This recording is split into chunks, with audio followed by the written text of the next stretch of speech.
everything down, so if it looks like I'm reading, I'm sorry. I'm not super performative. I am reading, but I'm going to try to make it interesting. I hope you find it interesting. So hello, my name is Casey Chan-Brose, and I'm a graduate student assistant director for the University Writing Center at IWCA.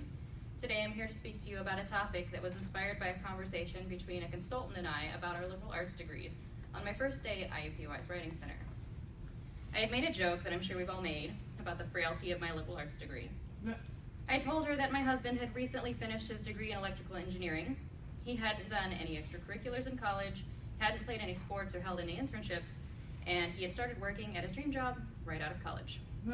I, on the other hand, was beginning to wear down from the horror stories of my field. A literature graduate from IU working long, late hours as a movie theater manager. A starving artist selling out to write ad slogans. An English teacher met with the reality of being underpaid and overworked. I was afraid, I realized, that I'd done all of this work for my love of it and would still come up fruitless. Though I had spent time in college chasing every opportunity to make myself a competitive job candidate, 4 years in writing centers, 4 conferences presented at, 2 internships, and community service, as I neared the completion of my bachelor's in English, the pressure of what to do next settled in. Every time I talked about the degree I'd worked so hard to earn, I felt some inherent need to explain why, so as to add value to my supposedly sloppy career choice. And that's why I found myself here again, making self-deprecating quips about how that's just what I get for studying English. It was this conversation that led me to begin to really question the stories that we tell about ourselves and how the way in which we tell these stories perpetuates this image of who we are.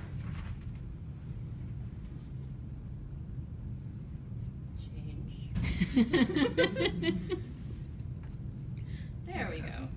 So, when I started graduate school last semester, my fear of being jobless was at its peak. I was working at the University Writing Center, but we had not yet come to an agreement about the compensation for that work. I was insistent that I needed full tuition remission included with my pay in order to stay, and I was hell-bent on proving that I, personally, was so necessary to this writing center that by the time fall started, they would need to create an assistantship to avoid losing me. I needed to construct this perception of myself as passionate, hardworking, and studious. Whenever I had downtime as the semester began, which was often in those first few weeks, I picked up a book with a cool-sounding name and I devoured it.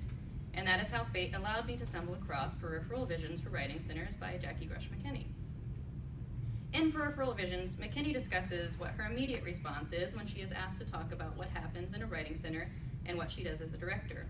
She says she responds with something along the lines of, "The writing center is a place for all students to get feedback on their writing, and I supervise the tutors."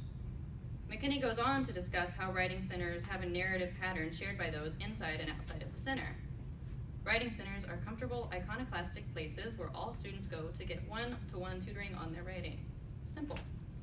This definition unites us, and it is true, and we have no intention of arguing that it is not. The issue that arises, however, is that writing center work is far from simple. Writing center work is extremely complex. McKinney addresses an inconsistency in the shared narrative, calling it a cognitive dissonance between the work we do and the work we talk about. We know writing center administrators don't just supervise tutors. If I didn't know this before, I personally have been made abundantly aware of this fact since I became a GSA in August. The work is exhausting, and it is just so much. Yet, each time we are asked what we do in writing centers or what we do as administrators, we respond with this shared narrative over and over again because it is the familiar story we have always been telling.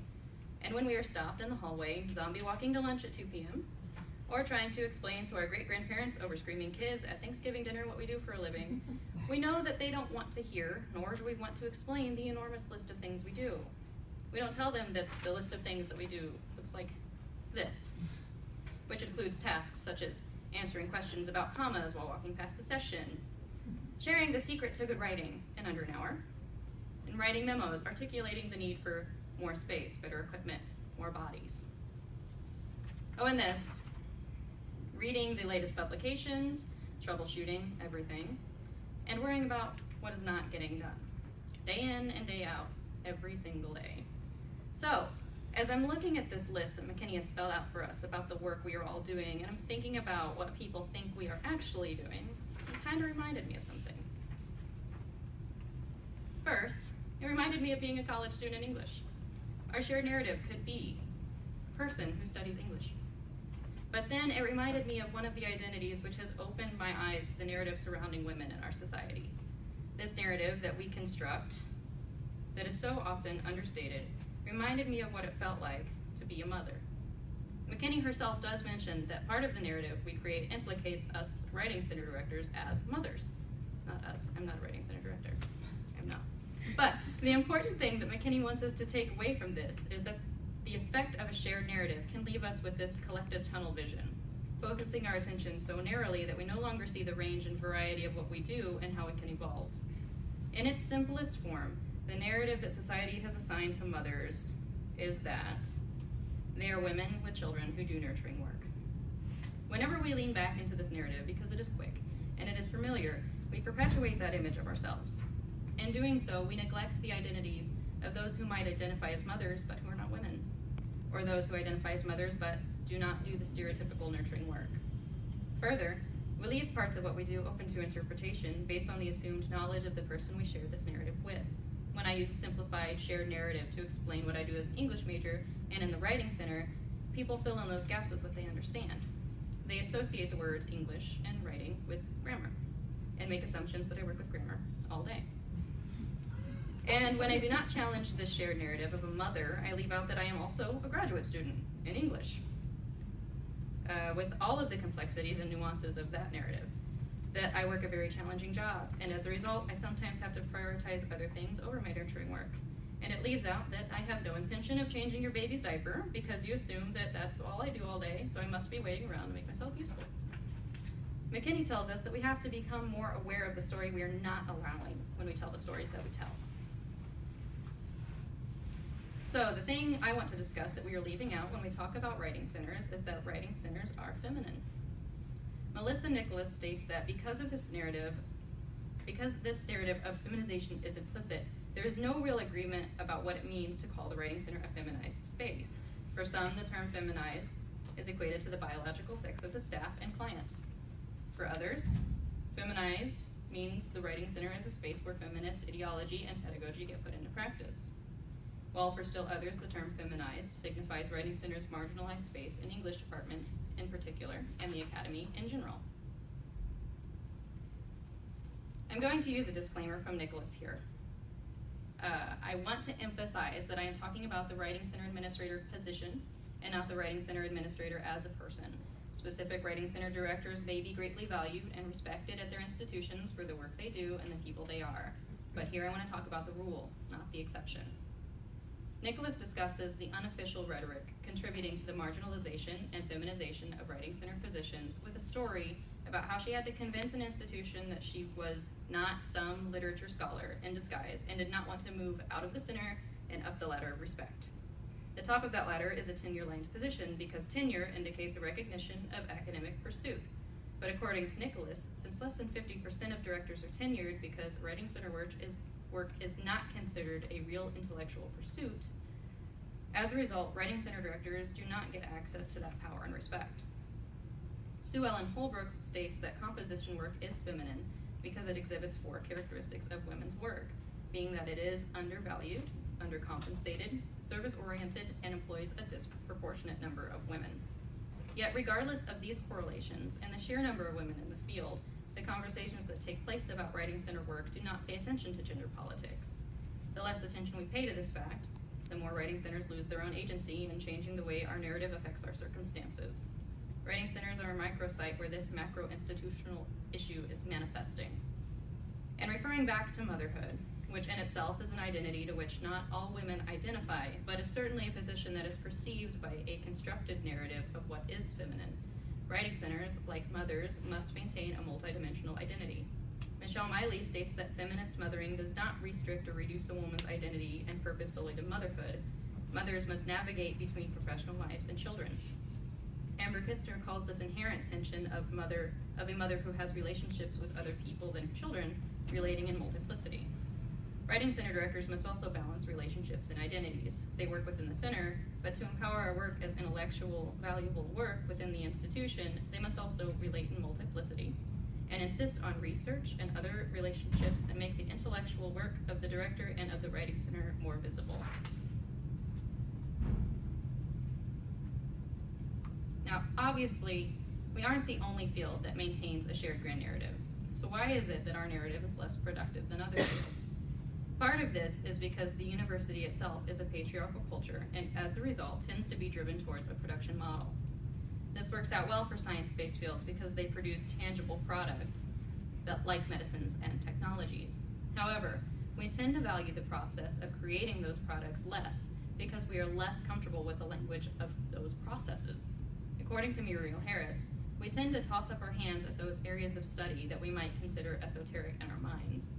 And when those products are created, they become an unspoken part of that narrative. For example, if the narrative of doctors is doctors heal people, we inherently know that doctors heal people with medicine, the product of medical sciences. Liberal arts fields, on the other hand, tend to be driven by the process rather than the product. And since everyone writes and speaks and scribbles from time to time, everyone assumes some inside knowledge, making the language of the field more accessible to the public, but also subject to a simplistic level of awareness. And when a product is created, its value, as demonstrated by Robert Scholl's English apparatus, which places the consumption of literature over the production of it, tends to be whether that art is placed back into the canon of art-based work that will be used to continue this process. So it's not measurable.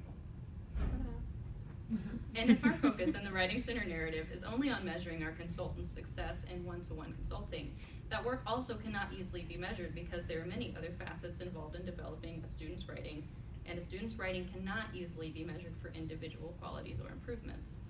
Since we are the experts in our field and our story, the responsibility falls on us to complicate that story. And it is also our responsibility to make sure that we are being seen for the things we are doing. Our research, for example, are the professional skills we teach our consultants over time in the center.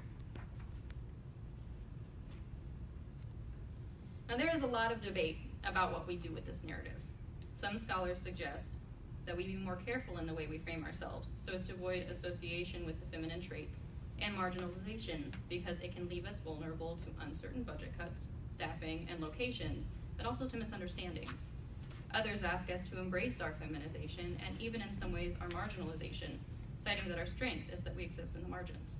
Personally, when I was confronted with this reality, I had two reactions. First one, why don't we just change the wording that we use to talk about writing centers to masculine terminology with numbers and stuff? Problem solved.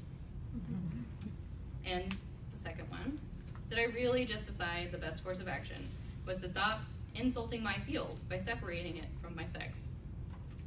It was quite eye-opening to recognize how much I had accepted this inherent hatred of myself. So I decided, screw that, and finished with letting my own identity be used to oppress my job.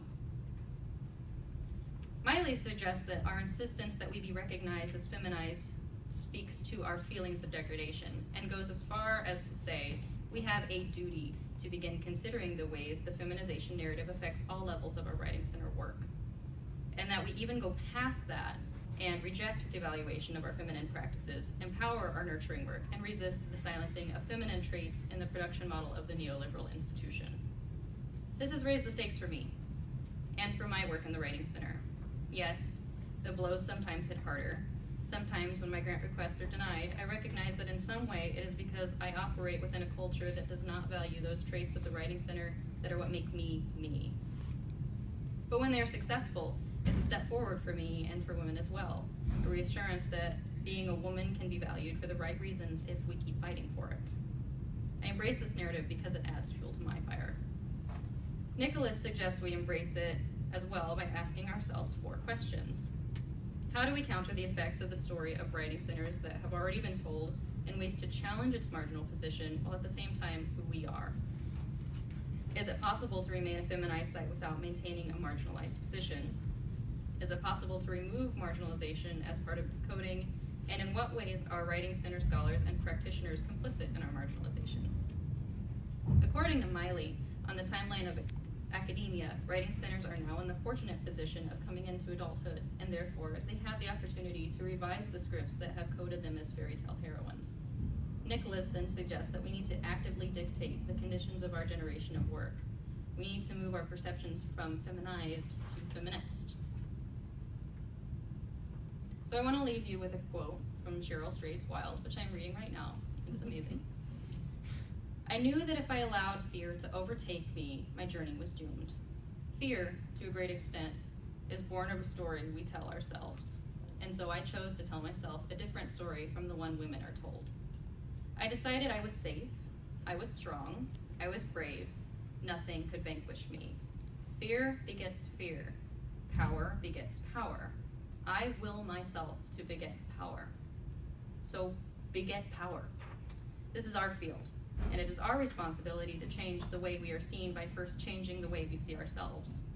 In marketing, you are taught how to convince customers that they need the thing you are selling. But we are already needed. Returning to the story of my husband getting a job straight out of college, nobody talks about the few months that he wasn't getting callbacks before I worked with him to perfect his resume. So start talking. Start telling that story. And lastly, be prepared for those students who come to you asking about their future in the field. Stop telling them that they shouldn't do it because it's too hard.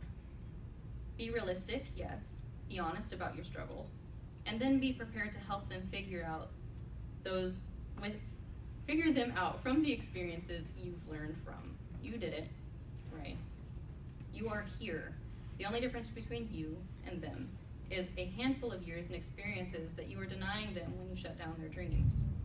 We want this next generation of Writing Center administrators to be the ones that are passionate about Writing Center work, not some literature majors in disguise. I am still here for one reason, because I am very stubborn. And while that has certainly served me well, trust me, you do not want a field full of stubborn people like me someday. My skin is thick, but half of the work of Writing Centers is the emotional labor that I struggle to provide. Stop this self-deprecating rhetoric and start challenging it. Change it now so the next generation of administrators might come into a place of more strength than the one you first entered into. Will yourselves to beget power.